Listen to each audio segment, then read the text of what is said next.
اللہ نے فرمایا جس دنیا سے تم راضی ہو گئے، اراضیتم بالحیات الدنیا، تم دنیا کی زندگی سے راضی ہو گئے، تم نے اس کو پسند کر لیا، من الآخرت، آخرت کے مقابلے میں، آخرت کے مقابلے میں تم نے اس کو پسند کر لیا، تو مطلب یہ ہے کہ ہم سب کے سب بے وقوف بیٹھے ہیں، ہم بے وقوف ہیں، ہم نے بے وقوفوں والی زندگی اختیار کر لی۔ میرے بھائیو آپ بھی سارے سمجھدار لوگ ہیں، آپ کرائے کے گھر میں رہتے ہیں، 5,000 10,000 روپے کرایہ پے کرتے ہیں، مالک مکان آپ کو کہے کہ بھائی گھر میں رہتے ہو تھوڑا سا صفائی ستھرائی کر لیا کرو، تو آپ کیا اس کو رنگنے کے لیے دیں گے؟ رنگائی میں آپ اس میں 50-60 ہزار روپے خرچ کریں گے؟ نہیں کریں گے نا۔ آپ اس میں ٹائلس تو نہیں لگائیں گے، ماربل نہیں لگائیں گے، کیوں؟ کیونکہ آپ کو چھوڑ کر جانا ہے، کرائے کا گھر ہے، اور اگر آپ نے یہ کام شروع کیا تو سارے محلے والے آپ کو بے وقوف کہیں گے، بڑا بے وقوف آدمی ہے، کرائے کا گھر ہے، اس کو سجا رہا ہے، اس پر سجاوٹ کر رہا ہے، پیسے خرچ کر رہا ہے، اپنا ایسا ہے تو اپنا خرید لینا، یہ سمجھدار لوگوں کو کام ہے۔ تو میرے بھائی دوستو، دنیا میں بے وقوف بن کر نہ رہیے، جو زندگی بڑی مختصر سی ہے، ختم ہو جانی ہے، اور ختم ہونا یقینی ہے، قطعی ہے، کوئی بھی ہم میں سے باقی نہیں رہا۔ آپ ایک نگاہ اٹھا کر دیکھ لیجئے، پچھلے سال جو لوگ اس مسجد میں موجود تھے آج موجود نہیں ہیں، ہمارے کمیٹی کے ممبران میں سے جو موجود تھے نہیں ہیں، اتنے مختلف جو نمازوں میں آیا کرتے تھے آج موجود نہیں، انتقال کر گئے، تو آئندہ سال ہم میں سے کون ہوگا کسی کو نہیں پتا۔ جب اتنی قطعی طور پر موت آنے والی ہے، یقینی طور پر موت آنے والی ہے، تو اللہ نے فرمایا تم دنیا سے راضی ہو گئے، تم نے دنیا کو پسند کر لیا، تم دنیا کے محبت میں پڑ گئے۔ دنیا کی محبت میں تو بے وقوف لوگ پڑتے ہیں، آخرت یہ اونچی چیز ہے، یہ بلند چیز ہے۔ فرمایا اراضیتم، کیا تم راضی ہو گئے، بالحیات الدنیا، دنیا کی زندگی سے، من الآخرت، تم نے آخرت پر اس کو ترجیح دے دیا، فما متاع الحیات الدنیا، تو دنیا کی زندگی نہیں ہے، فی الآخرت، آخرت کے مقابلے میں، الا قلیل، مگر تھوڑا۔ اللہ نے فرمایا کہ دنیا کی زندگی بڑی تھوڑی سی ہے اور آخرت بہت بڑی ہے جو ختم ہونے والی نہیں ہے، اور اگر جنت پہ چلے گئے تو اللہ فرما رہا ہے کہ وہاں کی جو نعمتیں ہیں وہ بھی ختم ہونے والی نہیں ہے۔ ایک دفعہ جنتی سوچے کہ میں پھل توڑ کر کھا لوں، جیسے پھل توڑ کر کھائے گا تو اللہ پاک وہاں پر دوسرا پھل فوراً کے فوراً پیدا فرما دے گا۔ جنتی سوچے گا کہ میں چل کر کسی کے پاس جاؤں تو چلنے کی بھی اس کو ضرورت نہیں پڑے گی، جس تخت پر بیٹھا ہوا ہوگا وہ تخت خود لے کر اس کو جا رہا ہوگا۔ یہ عیش، یہ عشرت، یہ آرام، یہ پسند کی چیزیں، یہ صرف اور صرف اللہ نے جنتیوں کے لیے رکھی ہیں، ایمان والوں کے لیے رکھی ہیں۔ تو دنیا میں تو مصیبت آئے گی، دنیا میں پریشانی آئے گی، اس پریشانی سے دوچار ہو کر کہیں آخرت کا سودا نہ کر لیجئے، دنیا کو ترجیح نہ دیجئے، آخرت کو ترجیح دیجئے۔ اللہ نے فرمایا آخرت کے مقابلے میں دنیا کی زندگی بڑی تھوڑی سی ہے، اس کی کوئی وقت نہیں، کوئی حیثیت نہیں۔ فما متاع الحیات الدنیا فی الآخرہ، آخرت کے مقابلے میں دنیا کی زندگی نہیں ہے، الا قلیل، مگر تھوڑا سا ساز و سامان ہے جو آپ نے دنیا میں لے لیا۔ الا تنفروا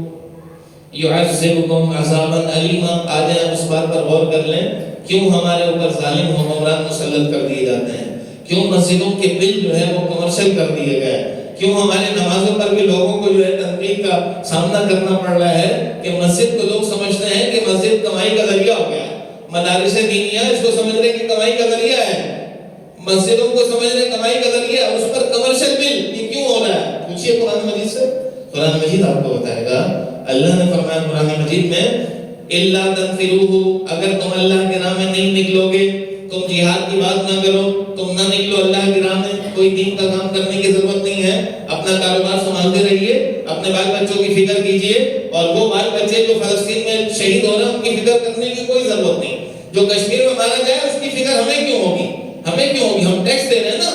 ہمیں کیوں ہوگی، جو فلسطین میں مارا جائے وہ تو ہم سے کوسوں دور رہتا ہے، تو ہمیں اس کی فکر کیوں ہوگی؟ ہم اپنے دنیا کی زندگی میں مست ہیں، مگن ہیں، آج بھی پیپسی کی بوتلیں ہمارے گھروں پر آ رہی ہیں، آج بھی میکڈونلڈ سے کھانا ناشتہ ہمارے گھروں پر آ رہا ہے، آج بھی ان یہودیوں کی پروڈکٹ ہم خود استعمال کر رہے ہیں، تو کل قیامت کے دن ہم کس کو جواب دیں گے اور کیسے دیں گے؟ ذرا نگاہ اٹھا کر دیکھیے گا۔ یہی وجہ ہے کہ آج ظالم اور جابر حکمران ہمارے اوپر مسلط ہو گیا، کبھی یہ ظلم کا، کبھی یہ ظلم ہمیں دیکھنا پڑتا ہے کہ ہمارے اوپر کبھی پانی بند ہے، کبھی بجلی بند ہے، کبھی گیس نہیں آ رہا، پیسے ویسے ہی آ رہے ہیں، بل پہلے سے زیادہ بڑھ گیا ہے، اور گھر میں چولہے پر گیس نہیں آتا تو گیس ڈلوانے بھی خود جا رہے ہیں، پیسہ محبت پہ خرچ کر رہے ہیں اور بل بھی پے کر رہے ہیں۔ یہ سارا ظلم، یہ ساری زیادتی جبر کیوں ہو رہا ہے؟ اس کے پیچھے اٹھا کر دیکھیے گا تو ہم نے جہاد کا نام لینے ہی چھوڑ دیا، ہم نے مظلوموں کے لیے آواز اٹھانا چھوڑ دیا، کوئی ظلم کی چکی میں پیسا جا رہا تو پیسا جائے، ہماری بلا سے ہمیں کیا فکر پڑتا ہے؟ پیٹرول 500 روپے لیٹر ہو جائے،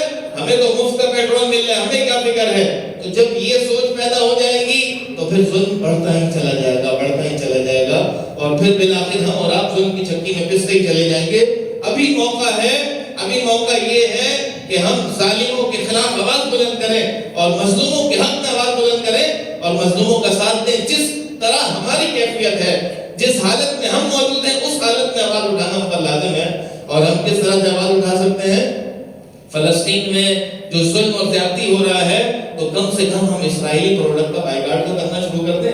مسلمان داڑھی رکھنے والے، مسلمان سر پر امامہ باندھنے والے، اور اس کی دکان پر جاؤ تو عیسائیوں کے پروڈکٹ لگا لگا کر بیچ رہے ہیں۔ کہہ رہے ہیں کسٹمر اسی کو پسند کرتا ہے۔ کسٹمر آج پسند کر لیجئے، آپ آج پسند کر لیجئے، جیسے ہی آنکھ بند ہونے کی دیری ہے پھر سب کچھ سمجھ میں آ جائے گا، پھر ساری چیزیں الٹی سیدھی ساری دکھنا شروع ہو جائیں گی۔ موت جو ہے نا وہ ہمارے درمیان اور آنکھوں کے درمیان ایک پردہ ہے۔ علامہ شرف الحق یحییٰ منیر رحمۃ اللہ تعالیٰ علیہ بہت بڑے سلسلہ تصوف کے بزرگ ہیں، بانی ہیں، سلسلہ چشت چلانے والے بہت بڑے اللہ کے ولی، وہ فرماتے ہیں موت کیا ہے معلوم؟ موت ایک پردے کا نام ہے، اور پردہ ایسا ہے کہ جب وہ اٹھے گا تو تمہیں نظر آئے گا کہ تم گھوڑے پر سوار تھے کہ گدھے پر سوار تھے۔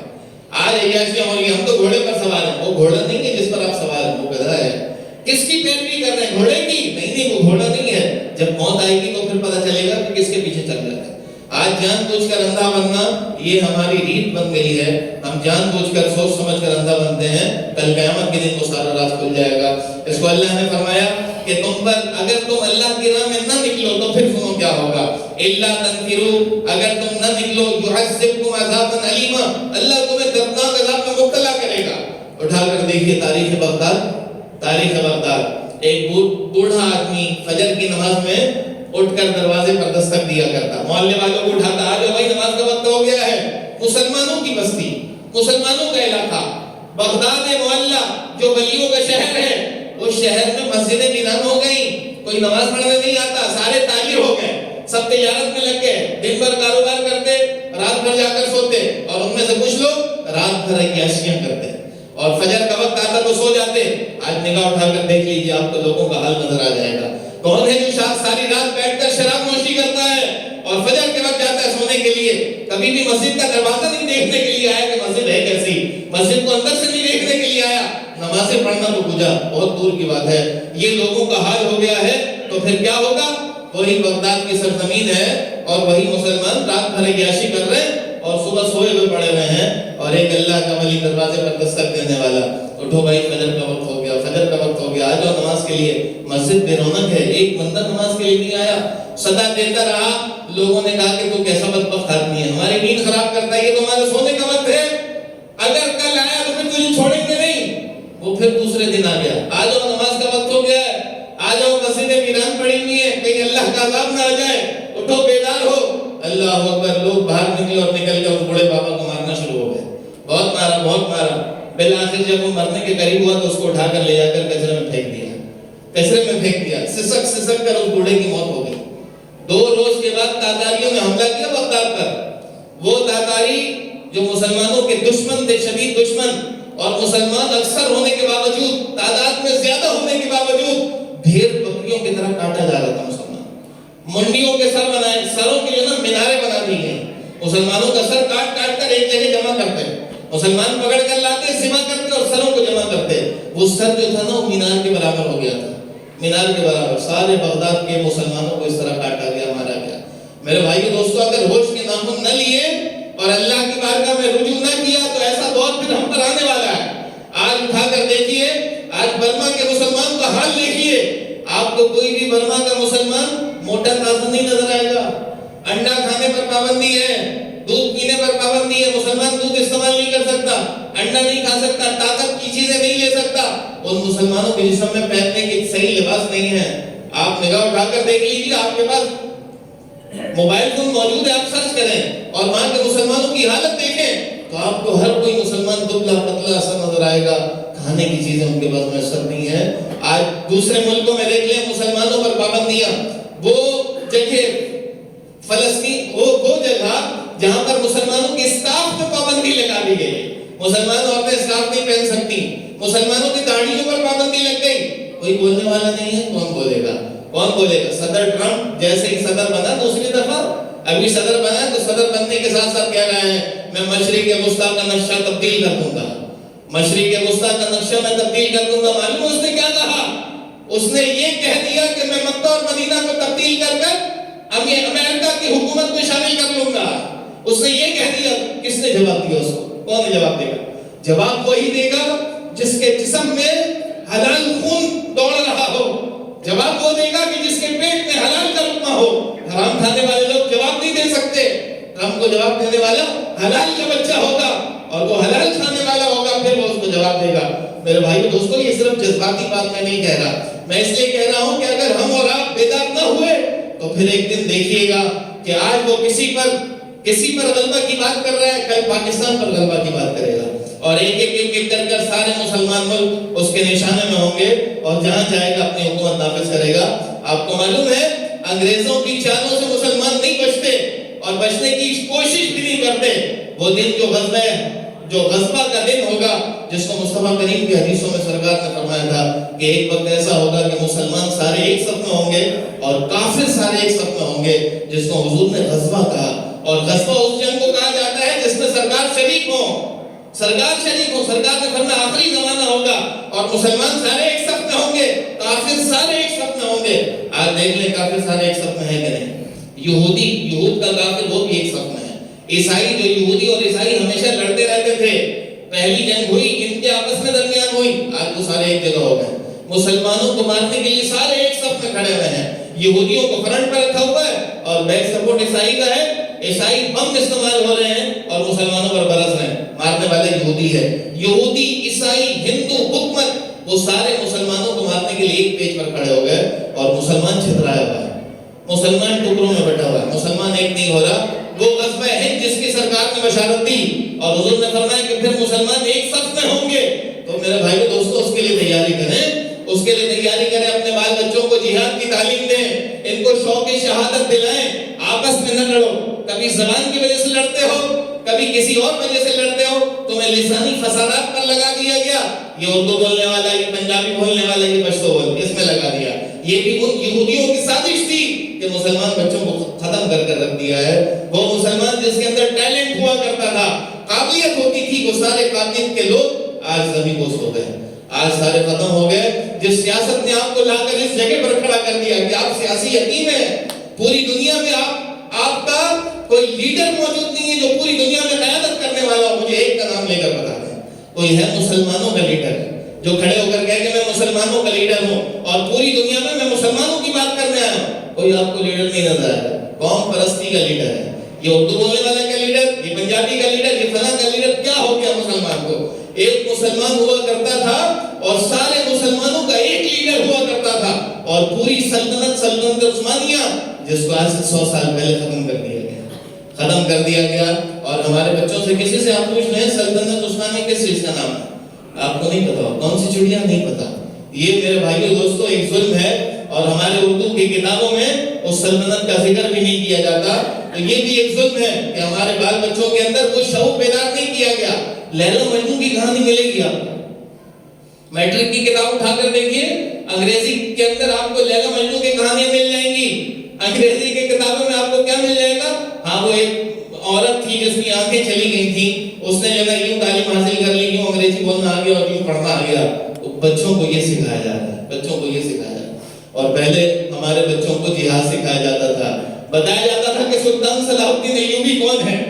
بتایا جاتا تھا کہ محمد بن قاسم کون ہے، اور محمد بن قاسم راجہ طاہر کو قتل کرنے کے لیے کیوں یہاں پر آئے تھے، یہ بتایا جاتا تھا۔ جب ہم اپنے بچوں کو ایسا نصاب پڑھائیں گے جس میں انگریزوں کی تعلیم ہوگی اور وہ انگریزی بولنے کو اپنے لیے فخر کا سبب سمجھے گا، ایک کالج اور یونیورسٹی کا بچہ وہ منہ ٹیڑھا کر کر انگریزی بول کر اپنے آپ میں بڑا فخر محسوس کرتا ہے، اتنا فخر کہ میں کیا بولنا سیکھ گیا، اور اس کے سامنے دو جملے اگر قرآن مجید کے رکھ دیے جائیں تو اس کو شاید قرآن کی دعائیں بھی یاد نہیں ہوگی، قل هو اللہ احد بھی پڑھنا نہیں آتا ہوگا ڈھنگ سے۔ یہ المیہ ہے۔ واپس آئیے اپنے دین کی طرف، بات بہت آگے نکل گئی، میں اپنے مضمون کو اختصار کر دوں، ختم کر دوں۔ اللہ نے فرمایا یا ایھا الذین آمنوا، اے ایمان والو، ما لکم تمہیں کیا ہو گیا، اذا قیل لکم جب تم سے یہ کہا جائے انفروا فی سبیل اللہ، اللہ کے راہ میں نکلو، الساقلتم الی الارض، بھوجن ہو کر زمین پر بیٹھ جاتے ہو، ارضیتم بالحیات الدنیا، تم نے دنیا کی زندگی کو پسند کر لیا، من الاخرہ، آخرت کے مقابلے میں پسند کر لیا، فما متاع الحیات الدنیا فی الاخرہ، تو سن لو آخرت کے مقابلے میں دنیا کی کوئی حیثیت نہیں ہے، فما متاع الحیات الدنیا، دنیا کی زندگی کوئی نفع بخش نہیں ہے، فی الاخرہ، آخرت کے مقابلے میں، الا قلیل، مگر تھوڑا سا ہے، دنیا بڑی چھوٹی سی ہے، بڑی تھوڑی سی ہے، آخرت بہت بڑی ہے، اس کی فکر، الا تنفروا، اگر تم نہ نکلو گے، پھر سن لیجیے، اگر تم نہ نکلو گے، يعذبكم عذابا الیما، اللہ تم کو یہیں پر دردناک عذاب میں مبتلا کر دے گا، جو بغداد والوں کا حال ہوا تھا، جو تاتاریوں نے مسلمانوں کو گاجر مولی کی طرح کاٹا تھا، یہی تھے وہ لوگ جنہوں نے جہاد کا رخی تبدیل کر دیا، جہاد تو منسوخ ہو گیا جی، اب جہاد کرنے کی کیا بات، جب لوگ ایسی ایسی باتیں کریں گے، جہاد ہمارا کام نہیں، ہم ٹیکس دیتے ہیں، فوج کا کام ہے جہاد کرنا، جب ایسی ایسی باتیں ہوں گی اور ہمارے قوم کے بچوں کو لوری دے دے کر سلایا جا رہا ہوگا تو پھر اللہ کا عذاب آئے گا، کبھی لوڈ شیڈنگ، کبھی بجلی کا بل، اور کبھی بجلی کا بل دے کر لوگوں کے جنازے پہ اٹھ رہا ہوں، کبھی کورونا وائرس، یہ بھی انگریزوں کی ایک سازش تھی جو مسلمان سمجھ نہ سکے۔ یاد رکھیے حضور کی حدیث سے سرکار نے فرمایا جس کی صفوں میں دراڑ آ جائے، حضور کی حدیث سنا رہا ہوں، جس کی صفوں میں دراڑ آ جائے، لوگ صفوں میں کھڑے ہوں تو فاصلے سے کھڑے ہوں، سرکار نے فرمایا شیطان ان کے اندر گھسا ہوا ہوگا، شیطان ان کے اندر گھسا۔ ہم نے یہ حدیث پڑھی، مسلمانوں نے یہ حدیث پڑھی، لیکن انگریزوں نے اس حدیث پر عمل مسلمانوں سے کروایا کہ دراڑ ڈالو، صفیں دور دور بناؤ،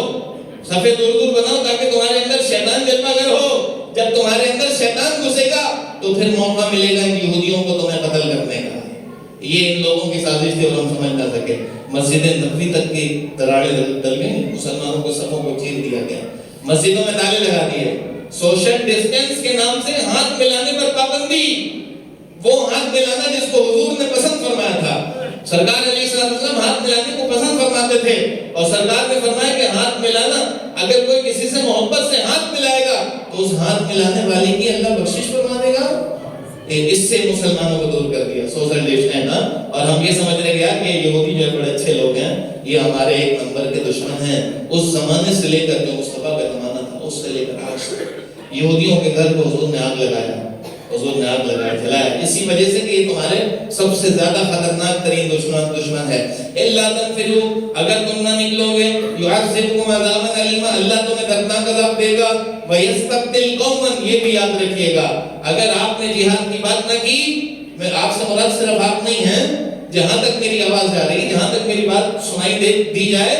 حکمران وقت جو اس وقت حکومت کر رہے ہیں ہمارے سروں پر، اللہ نے قرآن مجید میں ان سے بھی کہہ دیا الا تنفروا، اگر تم نہ نکلو گے تو اللہ تمہیں عذاب دے گا، وَيَسْتَبْدِلْ قَوْمًا غَيْرَكُمْ، اللہ تمہارے کو اٹھا کر ختم کر دے گا، تمہاری جگہ دوسری قوم بھی پیدا کر سکتا ہے، وہ بھی کر سکتا ہے، اللہ تمہیں نیست و نابود کر دے گا، ختم ہو جاؤ گے تم، اور یہ ختم کرنا اللہ کے لیے پل بھر کی کہانی ہے کہ کتنے لوگوں کو کیسے ختم کر دیا، بڑے بڑے قوم عاد اور قوم سمود، آج ان کی ہڈیاں بھی باقی نہیں ہیں، کوئی چیز ان کی سلامت نہ رہ سکی، یہ اللہ پاک ختم کرنے پر قادر ہے۔ وَيَسْتَبْدِلْ قَوْمًا، اللہ بدل لے گا قوم کو، غَيْرَكُمْ، جو تمہارے علاوہ ہوگی، وَلَا تَضُرُّوهُ شَيْئًا، تم اس کا کچھ بگاڑ بھی نہیں سکتے، کوئی ہے جو اللہ کا کچھ بگاڑ سکے؟ کون ہے اللہ کا بگاڑنے والا؟ اللہ فرما رہا ہے ہم تمہیں تبدیل کر دیں گے، تم اس کا کچھ بھی بگاڑ نہیں سکتے، وَاللَّهُ عَلَى كُلِّ شَيْءٍ قَدِيرٌ، اللہ پاک ہر چیز پر قادر ہے، ہر چیز اللہ رب العزت کر سکتا ہے۔ بہرحال اللہ چاہے تو مسلمانوں کی مدد بھی کر سکتا ہے، لیکن مسلمانوں کا امتحان ہے، اس وقت امتحان ہے، اور امتحان اس لیے لیا جاتا ہے تاکہ مسلمانوں کے درجے بلند ہوں۔ جنت بھی بنی ہے تو جہنم بھی بنایا گیا ہے، جنت جو ہے وہ آزمائشوں کے بعد آئے گا، اس آزمائشوں میں کامیاب ہوں، پھر اس آزمائشوں کے بعد جنت دی جاتی ہے۔ میری کوئی بات کسی کو بری لگے تو معذرت چاہتا ہوں، بس یہ ایک دل میں جوش ہے، ایک بلبلہ ہے جو میں چاہتا ہوں ہمارے قوم کے بچوں کے اندر بھی پیدا ہو جائے، ایک درد ہے، ایک تکلیف ہے جو ہم چاہتے ہیں کہ ہر کوئی محسوس کرے، اس طرح وہ درد آپ کے اندر منتقل ہو جائے، اور ہمارے یہاں سے جانے کے بعد زندگی تو پتہ نہیں کب مکمل ہو جائے، ہم نہ بیٹھے ہوں، کل کو کوئی اور اس ممبر پہ بیٹھا ہو تو ویسے ہی بندہ بیٹھا ہو جو مسلمانوں کا درد رکھتا ہو، جو آپ کو حق بات لا کر سنا دے، آپ کو بتا دے حق بات۔ اللہ کرے کہ یہ پیغام ہر کسی کے سینوں میں اترے، اور آنے والا دور رسول اللہ کے دین کا ہو، حضور کا دین نافذ ہو، ملک پاکستان میں نظام مصطفیٰ کا قیام ہو، سرکار کا دین آئے اور ہر طرف خوشحالی آئے۔ اللہ سے دعا ہے کہ اللہ پاک